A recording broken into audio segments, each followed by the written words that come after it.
Welcome to the 3Haunted podcast, where we bring you all things horror, supernatural, folklore, mythology, and all things that go bump in the night. Hey guys, this is your co-host Ashley, Gorilla Girl filmmaker, lunar goddess, and cinephile. And I'm your co-host John Thomas, ghost hunter, super smartass, and film lover extraordinaire.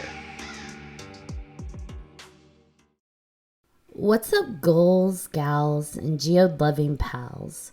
In today's episode, we'll be discussing crystal healing and geo-sensitivity. Can certain crystals ward off negative energy? Can crystals actually be used to heal ailments? What exactly is geo-sensitivity? Tune in and find out. But first, a word from our network sponsor.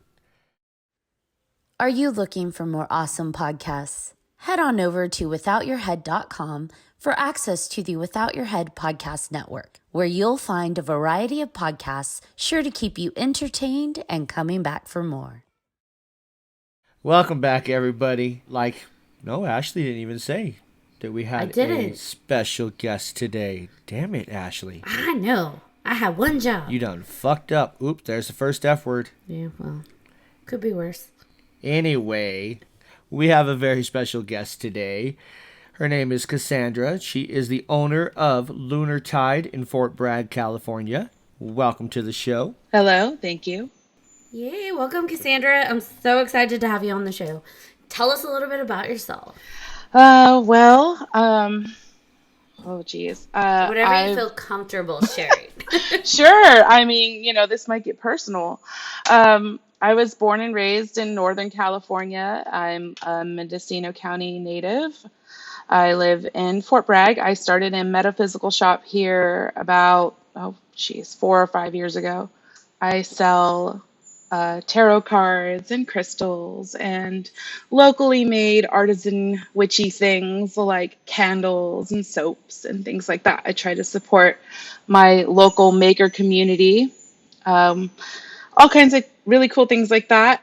You could probably find things for your altar or spells or wands, anything like that there. And I spend most of my time running that shop and raising my kids and also operating a smoothie cafe. So I'm very busy. Yeah, you are.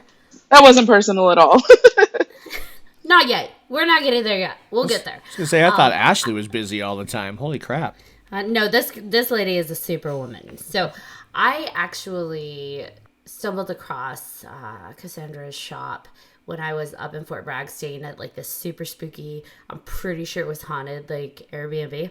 And definitely haunted, yeah. Yeah, it was up on the cliffs overlooking the ocean, and it was old. This house was super old, and I was actually afraid to touch anything in the house because it's just I'm gonna fuck something up here, and then I'm gonna feel bad I destroyed a piece of his history.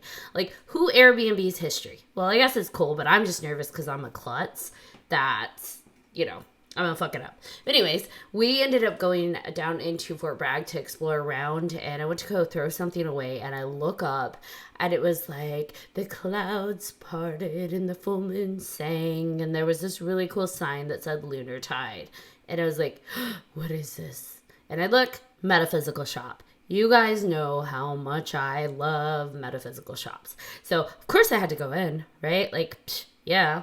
And Emma was with me, and so she's just can I go in there with you? I'm like, absolutely. So we were walking around the shop, and it was so beautiful. Kassandra has cultivated the most yummy space of this calming, humming, lovely energy in her shop. Because to be honest, not every metaphysical shop feels so good. But this one, I was I could stay in here all day. And I ended up finding a candle that just spoke to me. I loved it. And it was this Love Yourself candle. And it came with this really cool card, what's in it, what the pieces within it do. So it has Amazonite, clear quartz, rose quartz. But it also came with affirmations that you say to yourself. And it's not this is some ritual witchy thing 3 times mote it be. It's affirmations which, by the way, there's nothing wrong with that. But this, I feel it resonated with me. Like, one of the affirmations is, I choose to stop apologizing for me, for being me. I am powerful. I am radiant. I am enough. And I'm like, fuck yes, I'm buying this candle. So that's what I needed at that point in time. I still feel like it's something I need now. So it was great. Anyways, love her shop. Highly recommend going in there. And her people like that work there, the staff, they're really cool too. They're really helpful. Yeah, the candle that you purchased was made by one of my stuff. So I encourage the people that work in the shop to create and sell their own things on consignment in the shop. So that way, it's a win-win. I get really unique, interesting things that are, really hard to come by or you can't find anywhere else because they're made by hand by an individual, not like a corporation or mass produced in any way. I get that element in my store to give it, like a unique depth and character. They get a percentage, a bigger percentage than I do, of course. So that's ways that I try to support the people that work for me and give them other ways of, making money and connecting with the spiritual community. I've seen them evolve. Like, it's really interesting to see people like, oh, I could make this and sell it in your shop, and be like, show them the things that I make. And then they get inspired by that and then go in their own direction. And then just like the unfolding and the realizing of what they're actually capable of doing.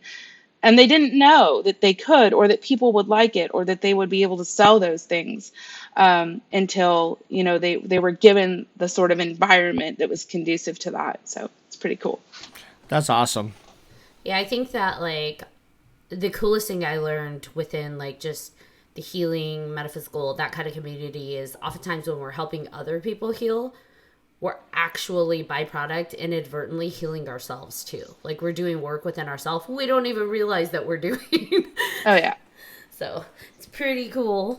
So have you always been, like, had a lifelong relationship with the metaphysical world, or was it something that developed as you got older? I was raised in a Jewish household. My mom studied the Kabbalah, and when I got, I like of age to start asking questions about spirituality and religion, she was very clear that I'd have to follow her path and that I could choose whatever it was that I wanted to believe in. And she had all kinds of different books about, the esoteric world, and books about tarot and animism, and all kinds of books about mythology.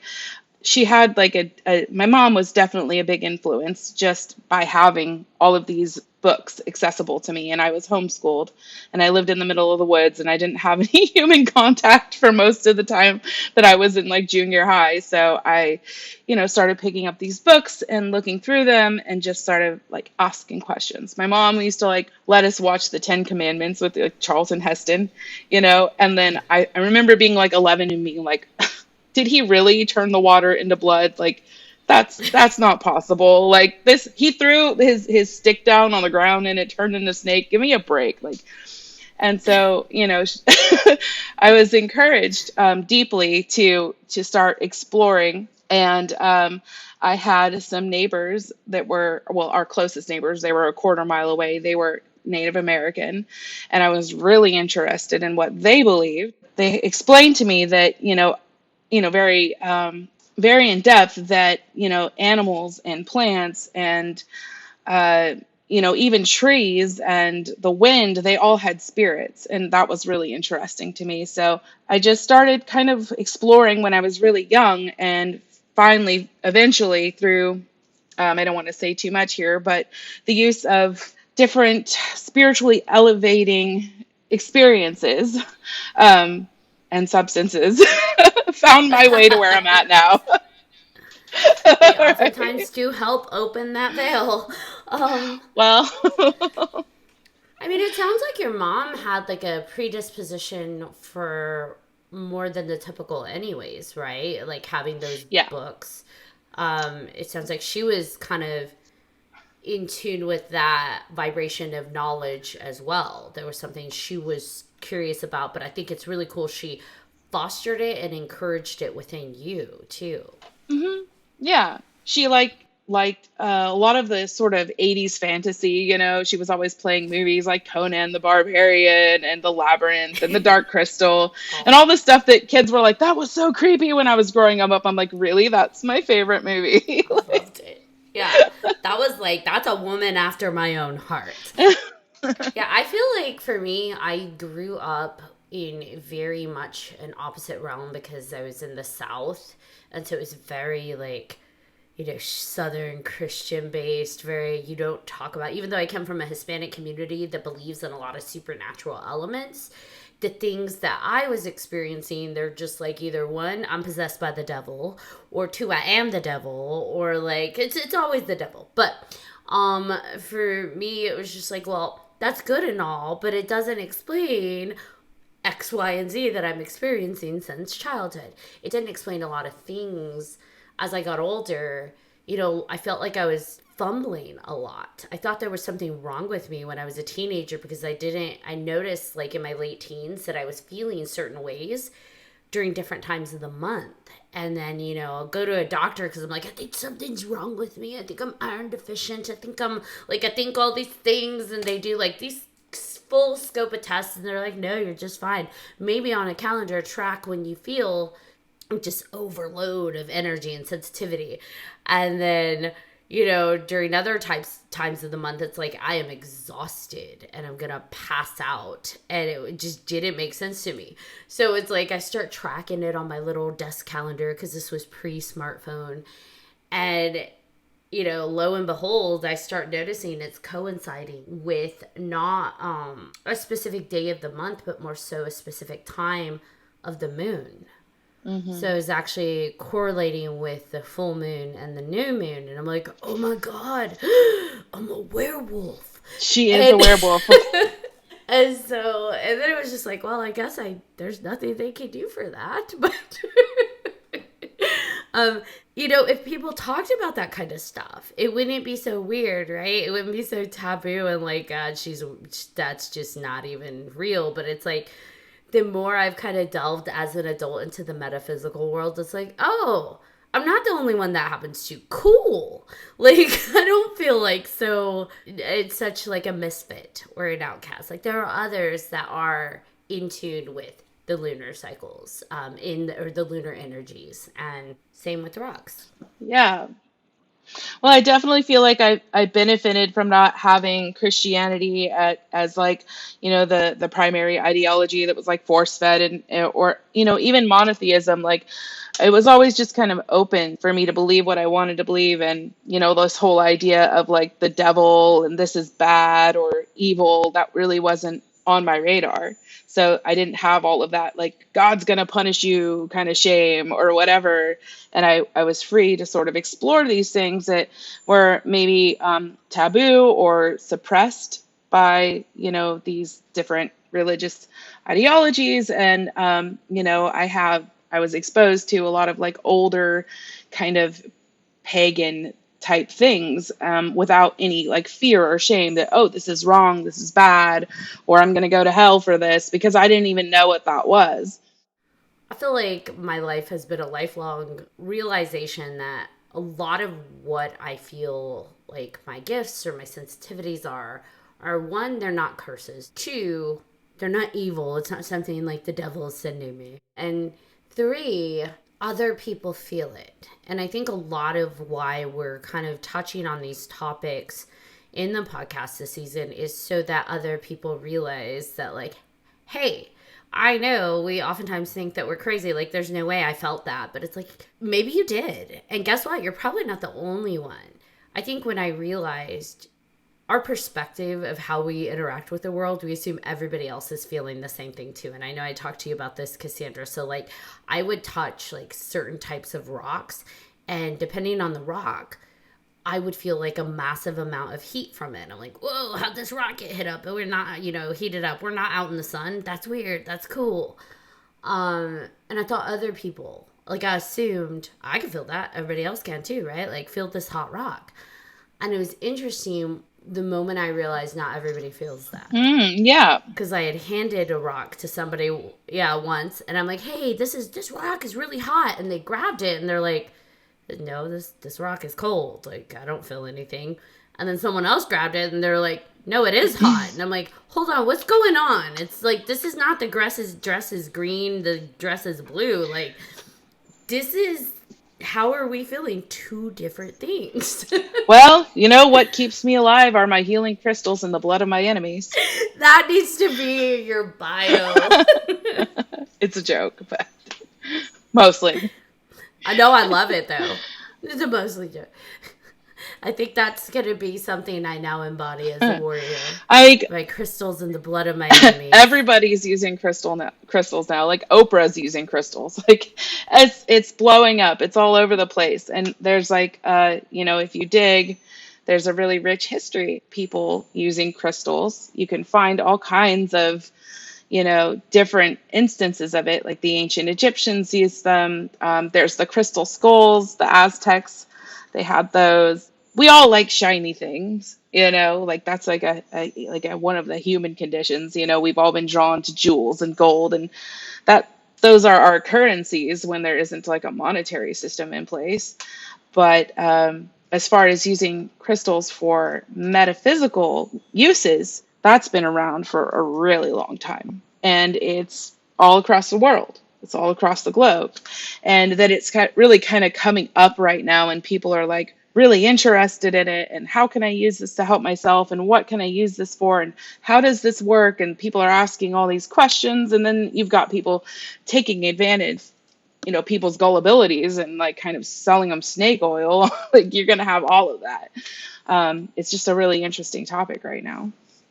Yeah, and to your point, it goes pretty far back. Like we see, the thing that pops in my mind is like the jade trade. Mm-hmm. How, like way back in the day, jade was very like sought after. It was one of the main trades, and you think about it, and it's like it's a rock. Why are we so drawn to this like specific mineral? But then, as this crystal healing and crystal properties and properties of different stones have come up, and we start learning more about what different stones lend toward different properties, and we learn what jade, itself, the properties of jade, it's like, oh, that would probably make sense why we're really drawn to jade. And it's really interesting.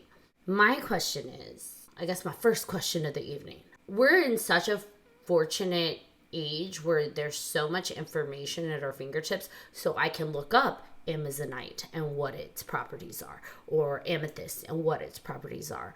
But where did that come from? Who started discovery? What metaphysical, spiritual properties belong to each stone? Because it seems like there's an alignment. It's not like it's a dictionary where 300 different countries disagree on what a stone is. Like everybody seems to agree, yep, that's the property of amethyst. Yup, that's amazonite. Okay, so like the question here is like the deeper question is like, oh, how is this working? Right? And that's a really loaded question, because the truth is we are not entirely sure. Nobody knows. In order for something to be generally accepted as factual, it needs to be proven using the scientific method. And that really hasn't happened with crystals. There hasn't been the research, or maybe we just don't know how to even start going about that kind of research. But we do need to give ourselves collectively, as conscious beings, credit for coming to an agreement on all of this and being like, oh yes, this is, we're using amethyst now because it is shown to be helpful with nightmares, or increasing your willpower, or breaking bad habits. We do know that crystals have highly organized molecular structures. When you look out in nature and you think, wherever creation is happening, or something is actually happening that's in alignment with creation, it's whenever there's the highest level of organization. If you look at a crystal, they have all kinds of different molecular structures. All the atoms are arranged in a pattern. Different crystals have different ways that they're patterned inside. So like fractals and sacred geometry, those kinds of things have always been really poignant in the metaphysical world, because we're realizing that the universe likes to organize things. And the more highly organized and structured things are, it seems like the more efficient that they are. And I think that that kind of fits in a little bit where we have this instinct that they're being used for different purposes. I feel like that numerologically and structurally, we may just have instinctually felt which crystals work for which different purposes because of their molecular structures. Does that make any sense? Mm-hmm.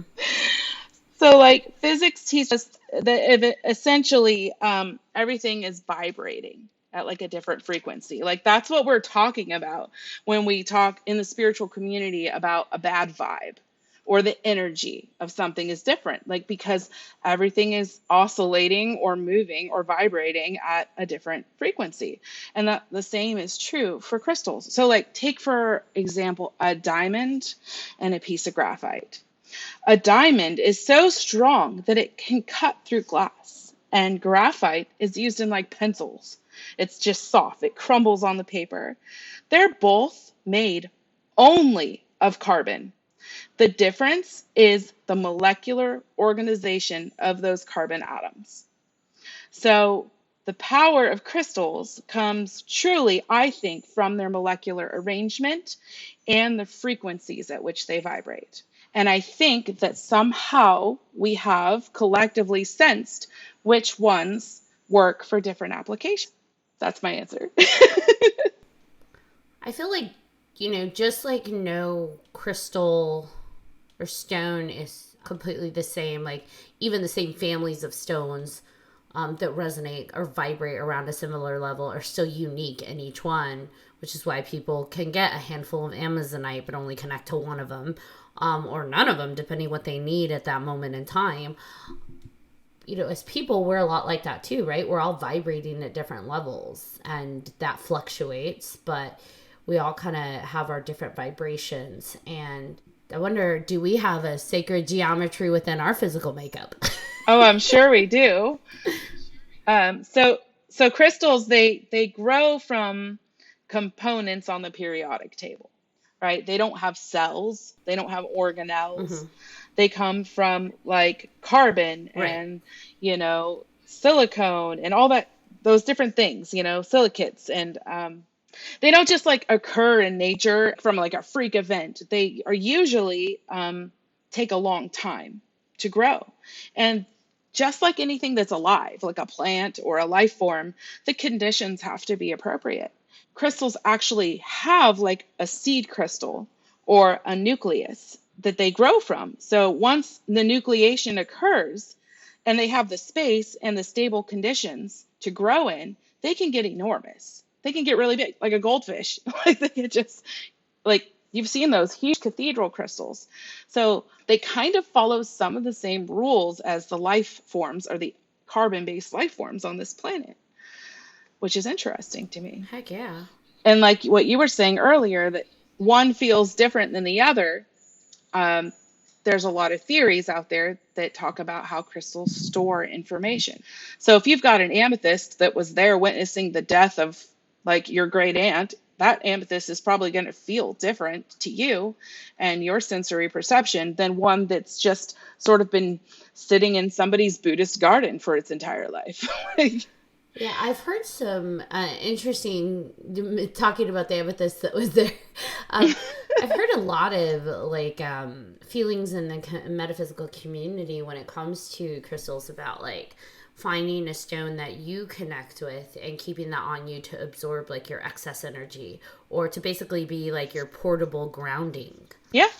Stone, which I kind of find interesting because I mean, as long as we're walking on the earth, shouldn't we be able to ground? But whatever connects with people and works for them. If holding a stone helps you ground better than planting your feet, like whatever works for you.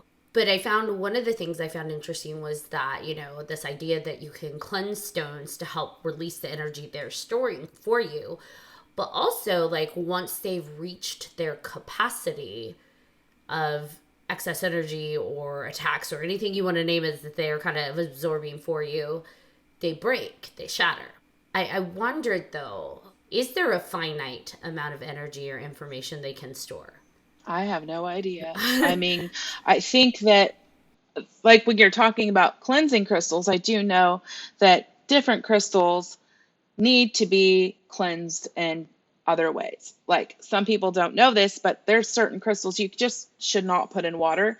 That's kind of like what people generally cleanse their crystals with, which is great. Cold running water is great, but you don't want to put like selenite in cold water or any kind of water at all because it'll start to deteriorate the crystal. So you can use moonlight, and that's usually good for things like selenite, moonstone, sort of the more white, softer, light reflective stones, cat's eye, things like that.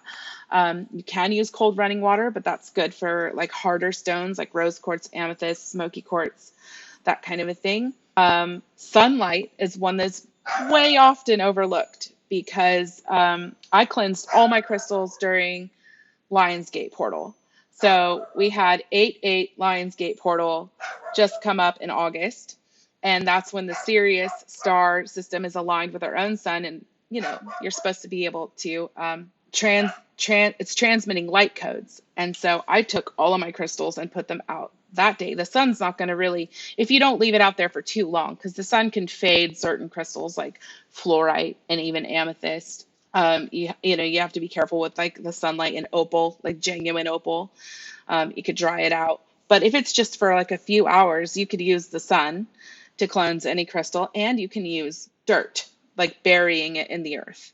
So like if I have something like a black tourmaline that I've been walking around with that I've been using to protect myself from, really bad juju, and it just feels really heavy and I feel like it might shatter at any moment because it's full of all of that. Like one of my things that I do is I'll just put it in a little box and I'll bury it under my apple tree for a full lunar cycle. So those are different ways. Burying your crystals, sunlight, moonlight, and water. In most instances, you can use water. I have a question because you are like the stone specialist here. I had been told once upon a time, and I'm asking this because I want to know if I'm destroying my stones on accident. I've been told once upon a time if you have a stone that like its energy is starting to feel really off and shift like from what it originally was, to cleanse it, to place it, like submerge it basically in a glass of salt and let it sit there to cleanse it. And maybe that has its roots in like Wiccan, because I know salt is a very cleansing thing in the Wiccan principles, but I had never heard that up until then. So there were stones that like, especially some of my tourmalines and hematites that like I would put in a glass with salt under a new moon because I'm like layering on things. And circling back, it's like, is that going to ruin my stone by putting it in salt? Not at all. No, it's not, because salt in of itself is actually a crystalline structure. Okay. So to use a crystal to cleanse crystal. Cool. Yeah, and selenite is actually really good for that. So, okay. And so I wanted to touch on quartz crystal because that's known as like the master healer. It's like the quintessential crystal. It's the crystal. So it's like everywhere on the face of this earth. It's all over the place. It's insanely common, but it maintains a very precise frequency standard, which regulates the movement of like, say, a timepiece or a watch. It's also used in like radios, televisions, microprocessors, and like I said, it's all over the place. It can transform energy from one form to another. Like when pressure is applied to it, it translates as an electrical signal. And that's why they use it in like microphones, phonograph needles, things like that. So quartz, in case you don't know, like if you're going to have one crystal for whatever reason, that's the one you want. And it is also really good at amplifying all of your other stones. So if you're using it in conjunction with anything else, it will make that work so much better. And you can use quartz to cleanse other crystals, just like the salt. Like if you have just like a whole bunch of tumbled quartz and you want to submerge your tourmaline or whatever it is that you're, needing to cleanse into it, that most certainly can work. Well, I know, like as a paranormal investigator, that some of them, or some us, should I say, actually kind of use like the quartz and other stones for protection to kind of help us while we're investigating, to kind of keep negative energy away. And I know it's not going to work on everything, but I feel like it's actually helped out a little bit on some of my investigations. I think the work, like working on things, I think anytime we're using crystals, right? Whether it's an amethyst or quartz or amazonite or anything, like I feel like a stone is just a stone to an extent, unless you actually put the energy into receiving it, into believing it, if that makes sense. Mm-hmm. Yeah, so exactly. Belief is key here. Our thoughts and beliefs and intentions are powerful. We know that.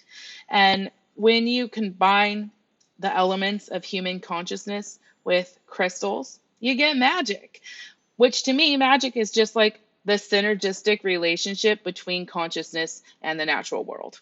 So, yeah, you're 100% right. Like, so let's say you want to quit drinking. So you hobble on over to your metaphysical store, your local metaphysical store, all hungover, and you grab yourself a hunk of amethyst and you stick it on your bedstand. Maybe you're really enthusiastic about it and you bring it to work with you and stick it on your desk. That's totally different than if you take this amethyst and you pop up a little altar and surround it with some quartz crystals and light a candle and then write a list of all the reasons you want to quit drinking and fold it up and put it underneath it and spend 5 minutes every day meditating on that little stone and putting your energy attention to it. It's about a relationship. Crystals work best if you create some sort of relationship with them and they can help you remember what you're trying to do. I don't really recommend purchasing a crystal for, say, oh, I'm going to get this citrine and lay it on my stomach here because I have a gallstone. Like, that's really not going to help you. I would prefer people to purchase crystals to help themselves with their spiritual, emotional, and mental health, because then the body will follow. I really kind of try to warn people to not be like, oh, this is going to be a quick fix.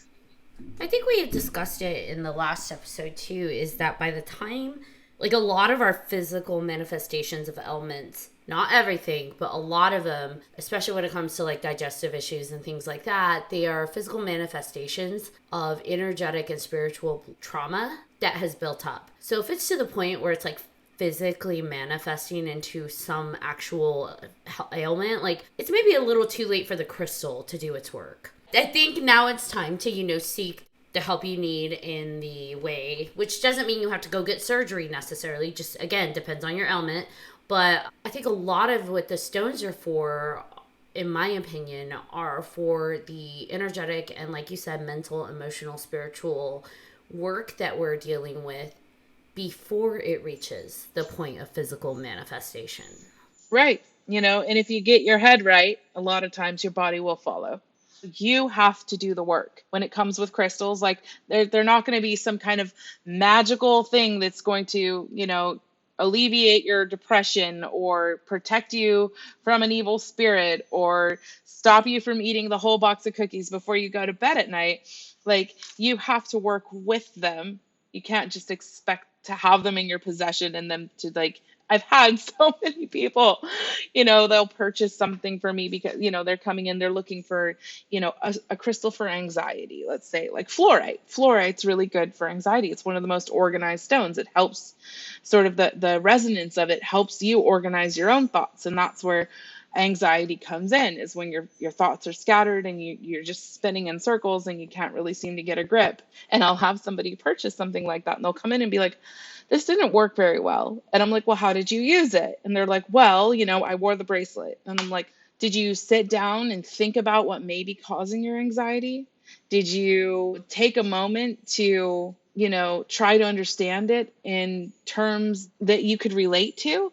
And, so if I was going to be, say, using a fluorite bracelet to help with my anxiety, every time I felt anxious, I would touch it. And I'd sit there and I'd have affirmations, something that I wrote or, meditated on. And then I would use the bracelet to help me remember what it was I needed to say to myself in order to bring myself out of that place of anxiety. So crystals are tools. They're not cures. Yeah, they're focal points. And I think that whether they do have these energetic properties that people are willing to believe in or not, or they're just like a focal point to help people direct their mental or emotional goals towards, they're still serving a purpose of work and healing. Kind of to your point, it sounds like when you work with crystals, you use the affirmations and sitting with it to meditate on them. And I found when I have my stones, especially ones that are like for anxiety or protection stones that I want to use to ground, like for me, I'm still having to put in work. I'm still having to direct my breathing and control my breathing. If I'm feeling anxiety rising and I hold my stone, I'm sending that anxiety using my breath guided to that stone to hold it for me. But it's like you said, it's still an action. It's still work that I'm having to do. I can't just hold the stone and expect it to like cure me. We still have to work with it and do part of the work. Mm-hmm. Now, I found it interesting that there are different stones that correlate with different chakras within the body. Because I always felt like stones were very personal to what your energy needed at that moment in time. So whereas I might connect to a rose quartz today, next year I may be really leaning towards this intuition or instinct to hold on to a turquoise or something, just depending what I need at that moment in time. So I find this idea that there are stones for specific parts of the body really interesting concept. And especially the ones that they like mold together to be one stone. So it's like 7 layers of stones in one. Is that along the lines of what you said, where you can't just like place a stone on your head and expect to open your third eye? Well, you could get, the corresponding stone, which I do believe is a lapis for third eye. And you could place it on your head. And if you lay there and do nothing and think, oh, lapis, open my third eye, maybe. But if you connect to it, if you connect to it and you start feeling in your body and using visualization to make that happen, you will find that stones are just an aid in helping your own mind and your own consciousness expand.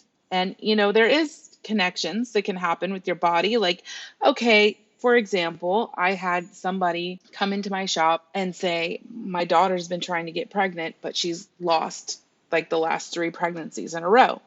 And so, one of the stones that are, is tied to root chakra or, the lower areas is carnelian. Mm-hmm.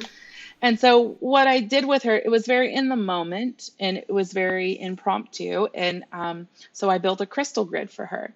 I used carnelian and I used rose quartz and citrine and clear quartz.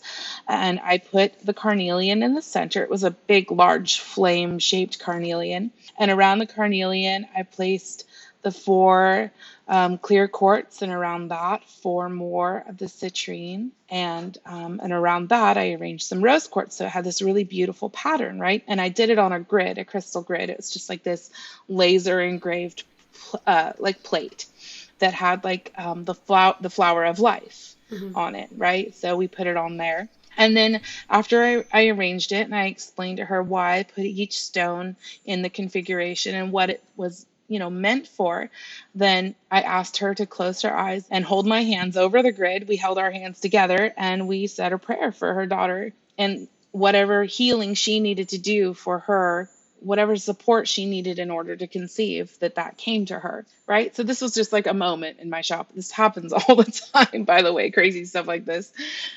She came back a year later with her daughter and her newborn baby grandson. Aww. And she said, thank you so much. I really feel like this helped. And she ended up, purchasing all of the stones and the grid and taking it home and showing her daughter how I had set it up and set it up in her daughter's room. And her daughter used that as a tool to, ask for the healing that they needed in order, or that her daughter needed in order to conceive a baby. But, after talking to them, I realized that, just that act had helped her daughter do what she needed to do to change her diet and to get more exercise and to get better sleep and to start taking the right supplements and herbs to prepare her body for pregnancy. So just by having that grid set and having that daily practice of going to it and asking the universe for what she needed in order to heal the situation in her life, she was able to use that as a conduit to sort of do the work because it reminded her of what she truly wanted. That sounds a lot like mental manifestation, Jonathan. It sure does. All these serendipitous conversations we've been having this month and last month, all coming together. It's all just, it's like the crystals. It's all woven in, and they all are just interlaced, and it's actually really beautiful. Now, when it comes to crystals' goodness, I feel like my house, like, there's just a joke that I could open a crystal shop because just everything I've collected over years, I just have all over my home. And it's interesting because most of my crystals or stones are stuff that I have not bought. So when I go hiking, I will actually find a stone that resonates with me. Now, I found that I tend to be, I think, drawn towards the specific types of stones when I'm hiking, but just my eye always is drawn to them, and like my energy, I just pick them up.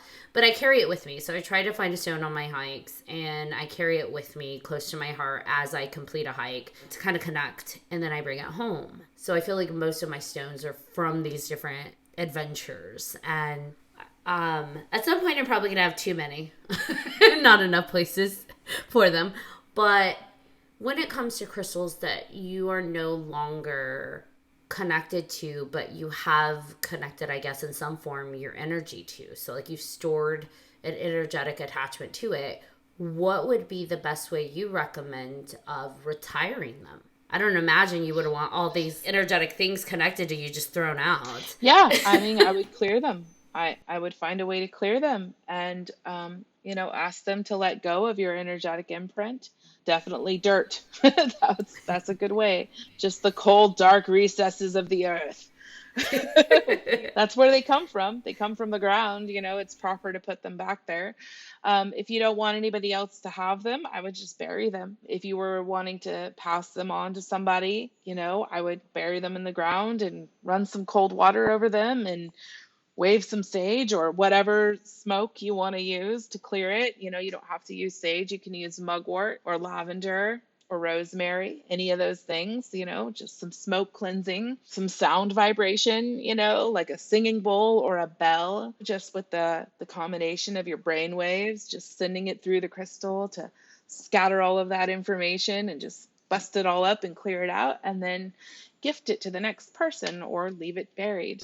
Were you able to bring any rocks home when we went to Arizona, or did you actually not? I can't remember, because I know we talked about it at the airport. Oh, no.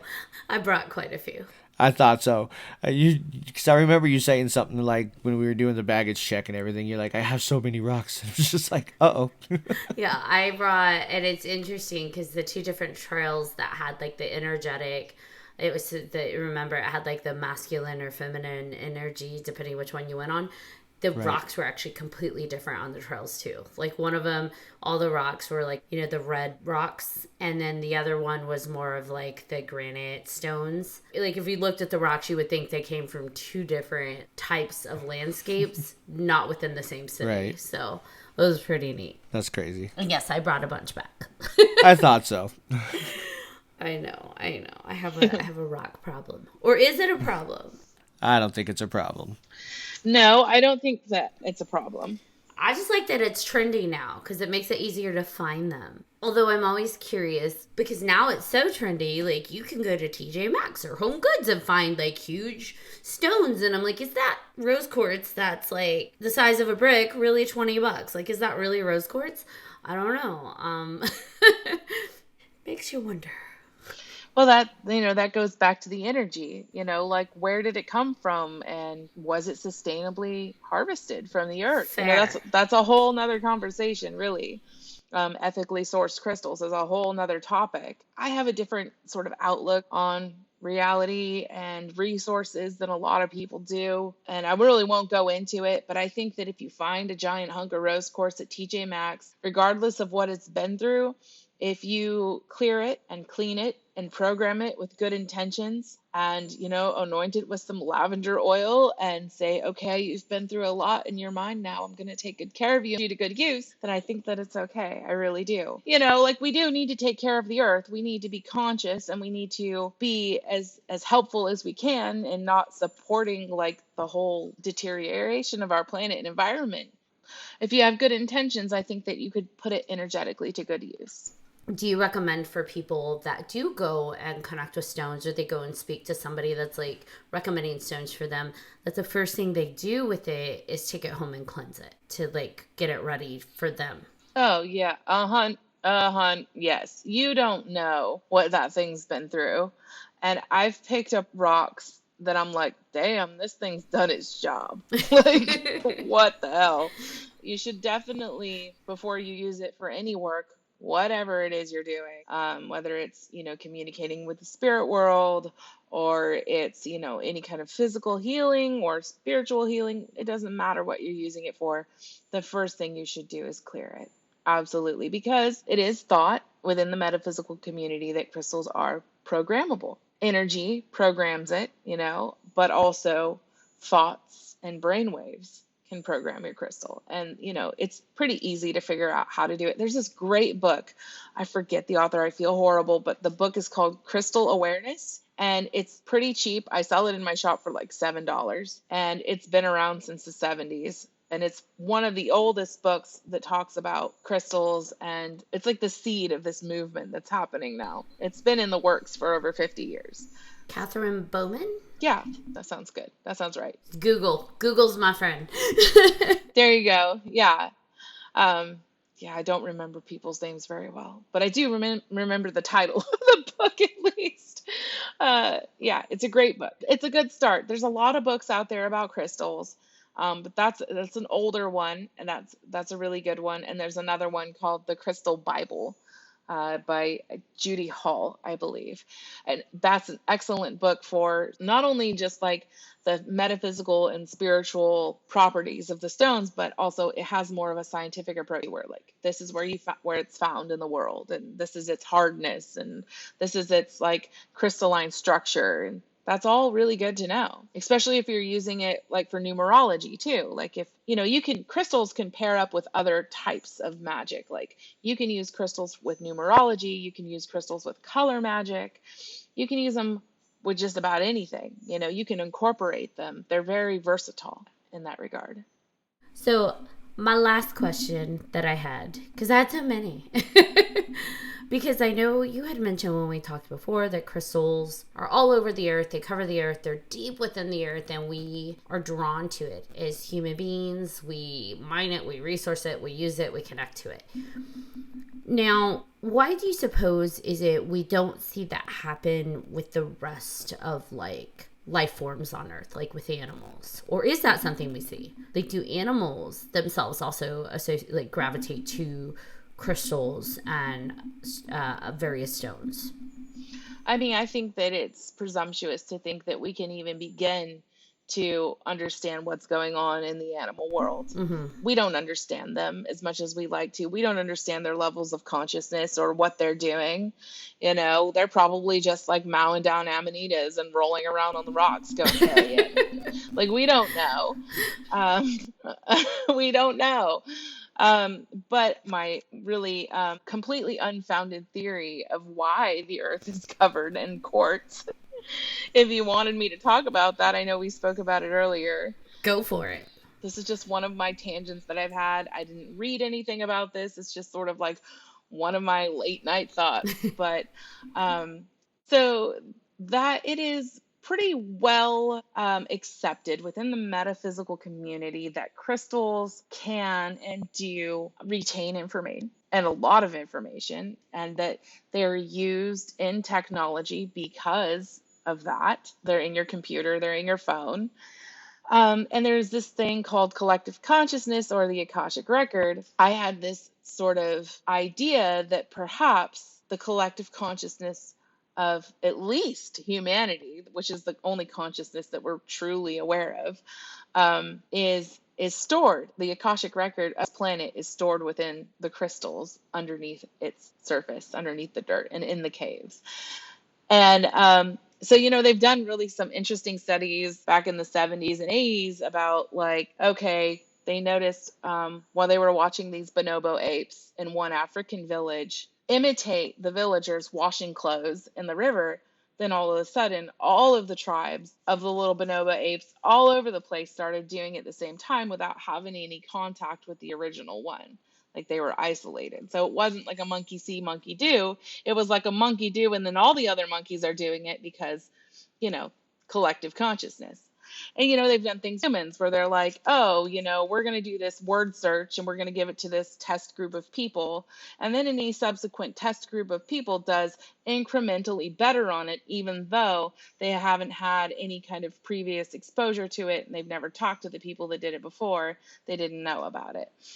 And so there's this whole kind of like idea that, everything that ever has been known or thought by human consciousness and everything that is currently being experienced and everything that ever will be thought, because, time's an onion, not a line, is stored in the Akashic record.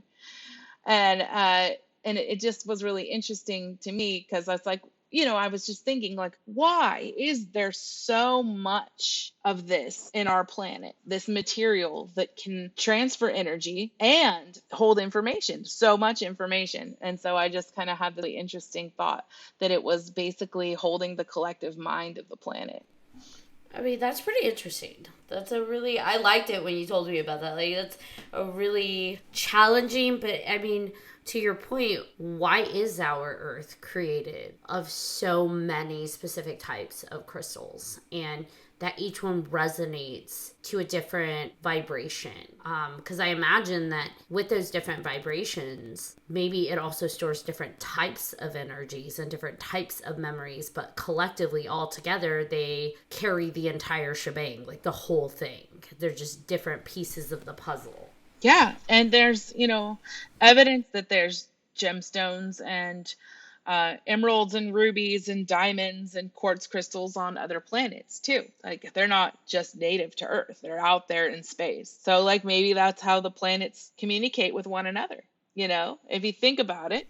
On that even larger scale of collective consciousness. Yeah. Yeah, right. And so like, the universe is comprised of all of these different structures like galaxies and planets and solar systems. There has to be some form of, communication between everything to like, create some sort of agreement on like how everything is, like what the laws of physics are. And maybe the information is stored in the planets, like little antennas or something. I don't know. John's like, mind blown.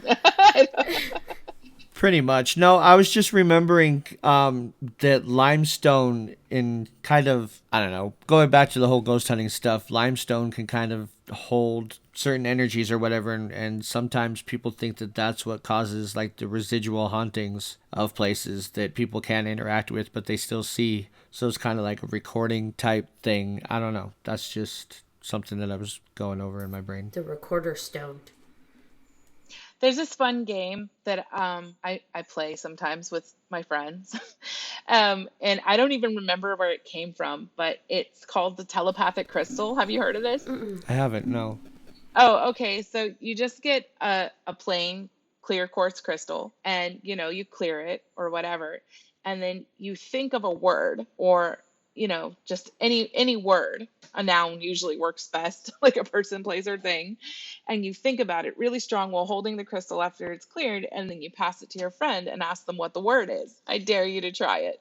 It's pretty cool. I'm so going to try that. Yeah. I'm going to try it. Banana. That's the Yeah. first word that come to mind. Banana. Banana. Well, you can't tell us because now we know. Well, we can't pass the crystal through here. Well, no, but sounds like something to try when we get together sometime. That's for sure. It's kind of fun. It's kind of trippy. Oh, Himalayan salt lamps are really popular right now. Yes. Would we count it because the salt is, the crystal itself, type of crystal? Would we categorize that as like a crystal healing, the Himalayan salt lamps? And what's special about the Himalayan salt?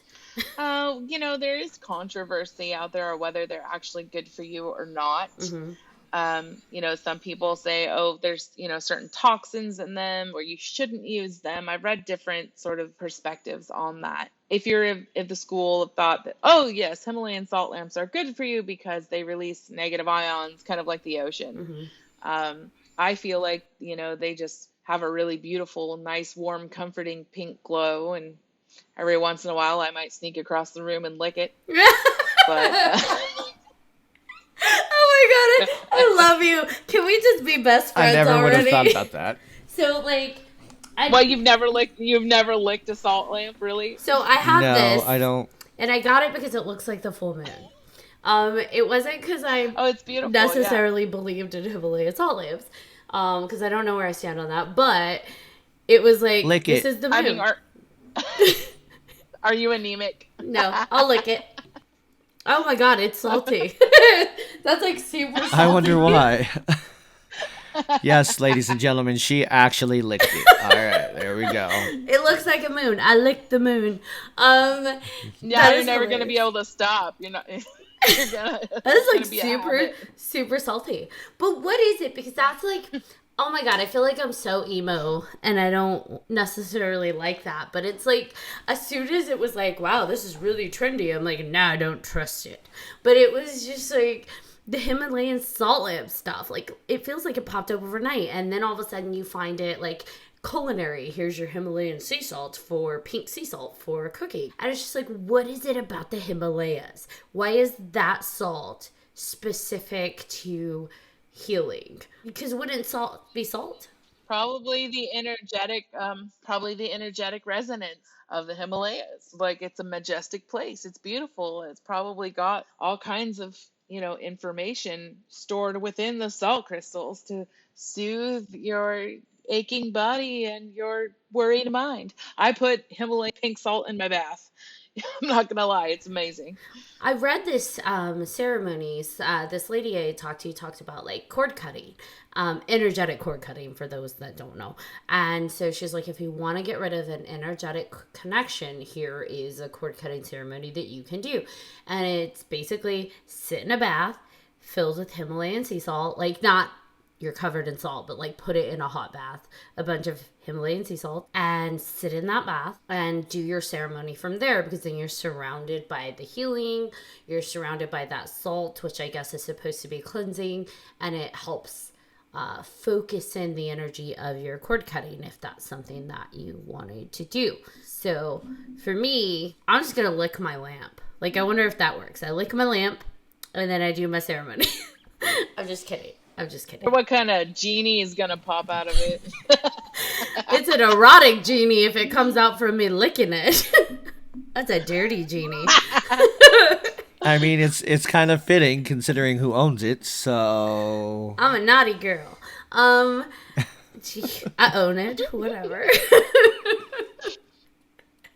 I mean, it's gonna be one hell of a genie. That's all. Whatever. It's not even gonna be a genie. An incubus is gonna pop out of my lamp. Like, that's just what's gonna. Knowing your luck, yeah. Hey, luck or gift. Either way, you choose. It's gonna be a good, fun time to be had by all. But by all, really though? Well, I'm gonna have a good time. There you go. See, this is where Kassandra, we fall off the rails and dirty jokes commence. That's fine. Yeah, it's fine. That's like, I didn't know you were a lamp licker. Lamp licker. Yeah, well, because you told me to lick it. Well, yes, I did, but I didn't think you would actually do it. I mean, I'm just kind of wondering what else I could get you to do. Probably a lot of things. Throw a drink or two in there and probably a lot. I'm pretty go with the flow kind of person. He'd be like, "Hey, Ashley, go do that." And I'm like, "All right, sure." Oh, also, with Himalayan salt, though, it's got that really lovely pink color. Hmm. And it's just really comforting and pretty. And we all associate pink with comfort, and especially that warm, like rosy pink color. Just like there's a softness to it that's really relaxing and beautiful. So that could be part of it because it is pink. Like if it was white, just like any other salt, probably wouldn't be getting so much attention, right? Probably not. Hmm. So this has been a really awesome conversation. Like, do you guys have anything else that you want to add on this topic? No, every time I try to add something, I mess it up. So Yeah, right. Just, I guess, be smart and use your crystals responsibly. Take everything with a grain of salt. Don't believe everything you read or hear. Do your own research and trust your instincts and trust your own body to tell you what's right for you. There's a lot of really amazing information that you can get. Utilizing crystals and crystal grids is a really good way to go. Like a lot of people are buying crystals and they're like, oh, I'm using, they're hopping on the trend.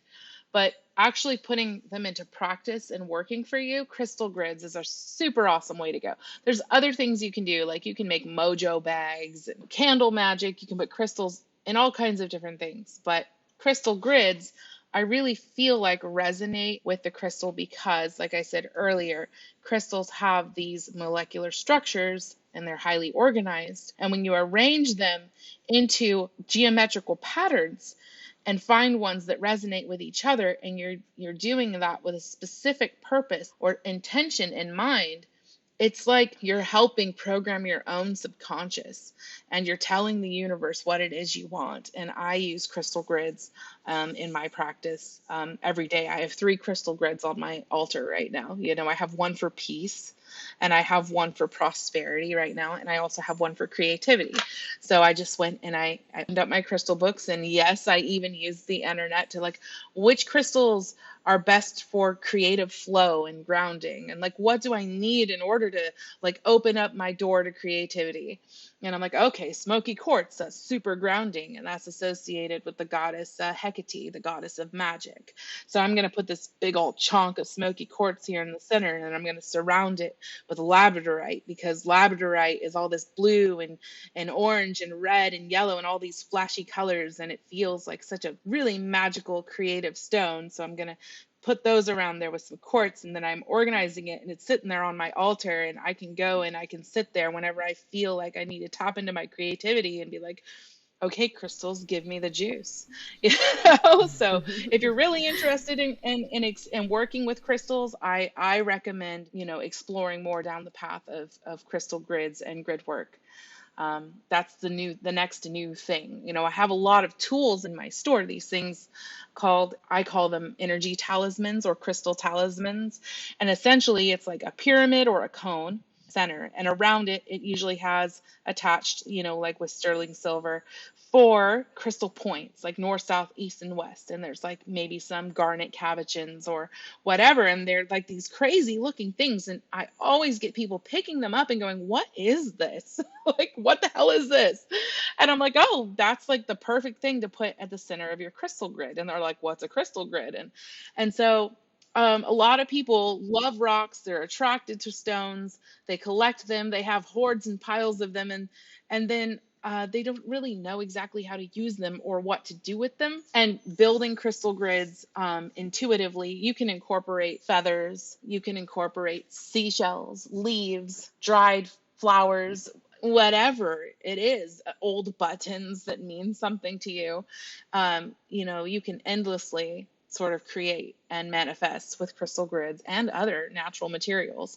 So it's that's where I kind of encourage people to just sort of put crystals into practice. Yes, you can wear them. If you're going to wear a crystal for a specific reason, like you are trying to attract love into your life and you buy yourself a rose quartz pendant, don't just put it on and be like, okay, here comes love. That's not going to work. Take the crystal, take it home, clear it, cleanse it, submerge it into a jar of salt, as Ashley suggests, whatever. Rinse it with cold water, ring a bell, wave some mugwort around it, whatever, blow on it, whatever the hell you have to do to sort of translate, the clearing of it. Okay, it's clear. And then set it up on your altar and light a pink candle next to it and surround it with some quartz. And then put your hands over it in the shape of a triangle and connect to yourself and find out what is it that I'm really trying to attract here in terms of like more love in my life. And like ask yourself, your subconscious, to like come forth and tell you what that is. And then use that to sort of visually push that energy into the stone so that you're programming it and letting it know what it is you're specifically trying to attract into your life, and then wear it. And then whenever you're feeling that, in that moment, you're like, oh, I wish I had more love in my life. I wish I had whatever that looks like, a new romantic partner or better sex or whatever the fuck it is. Just, grab onto your crystal and be like, oh yeah, that's what I'm trying to do. And that'll remind you to realign your behavior, your thoughts, and your actions into that sort of pattern of being, and your crystal will freaking help you. But you have to help your crystal help you, because essentially you're using crystals to help yourself, right? I love it. Boom, microphone drop. I would like to add to some of my friends who come from the background that maybe I do, and certain words may kind of push you off of it a little, like you're curious about crystals, but it's like, what, altar? I'm not a witch, Ashley. Like, what? And it's like, you don't have to. Like, crystals are not witchcraft. They can be, just like Kassandra said, they could be used in conjunction with rituals and spell work, but that's not the same thing as crystals are rituals and spell work. Crystals are crystals. Okay, whatever you're using them for is your connotation. So if you want to put it on your bedside table because you're hung up on the word altar, put it on your bedside table. If you are like, hey, I'm not hung up on the word altar, create a space where you can put your focal work, your crystal grids, or your spiral of stones, or maybe just one stone that you connect with. That can be your point where you go to focus on whatever it is you're working on at that point in time, whether it be peace, self-love, external love, anxiety, whatever you're working on. Devote a space for that so that this is where I go to focus and do my work to achieve whatever it is that I'm trying to connect to or work on. Don't get hung up on words. Are we going to talk about how to use crystals to conjure demons? Because we could do that too. Yeah, but I don't want everyone playing with demons. We're going to talk about, can crystals be used to conjure demons? I guess if they're a focal point, they could be used for anything, I suppose. Yeah, pretty much. I've seen it on Etsy. Good old Etsy. Oh, good boy. old Etsy. I've always wanted a crystal Ouija board. That would be really cool. That would be awesome. And that's how we use stones to conjure demons. Disclaimer, I don't really believe in demons, so I was just, I don't know, ruffling feathers. I know, you were being facetious and I loved it. I feel like the demons are just an ongoing joke in this podcast anyways, so. Demons and Etsy, pretty much. Yeah, demons and Etsy. Sorry, Etsy. Etsy, I'm telling you, those ladies on Etsy are gonna, put a hex on me. But real talk. Yeah. Anybody that is listening to their intuition, keep doing what you're doing. Trust yourself, listen to yourself, because you're the only one who knows what you need. Well, thank you so much for joining us, Kassandra. Is there anything else you want to say about the shop, or if someone wants to contact you about maybe creating a custom grid? Is there anything? Oh yeah, well we have we do have a website. It's lunartidegifts.com. GIFTS, not like GIF, but GIFTS. Our shop's open 7 days a week in downtown Fort Bragg from 11 to 7. If you haven't ever visited Fort Bragg in Mendocino County, my shop's a good reason to come. No, actually the ocean, the redwoods. and all kinds of other. The haunted Airbnb. Oh, there's several haunted Airbnbs, and there's even like this one motel that used to be a hospital. I have a pretty thick skin for stuff like that, but one year I won a free night there like a silent auction, and I left halfway through. I was like, I can't stay here. John, I'm sending you Sounds there. like we need to go. I know John Time wants to to go. go. He's like paranormal investigator. Oh, there's activated. a couple of places, and there's even Yes, this other place. boom. It's called the Glass Beach Inn, where apparently there's a chair there that anybody that sits in it, they die very shortly after, and they actually had it roped off. Don't sit in the chair. Yeah, I don't want to sit in that chair. John, you want to bring us home? Let's bring us home. Thank you, everybody, for tuning into this episode of 3Haunted. I am your co-host, John Thomas. I am Ashley Lunar Goddess. And thank you again to our special guest, Kassandra. This has been very fun. I appreciate you coming on. Yeah, thanks. It was great. And for any of our listeners, if you have any comments, questions, or episode suggestions, please email us at 3hauntedpodcast@gmail.com. And if you haven't done so already, be sure to like, follow, and subscribe to all of our social media. You don't want to miss one crazy fucking moment. Until next time.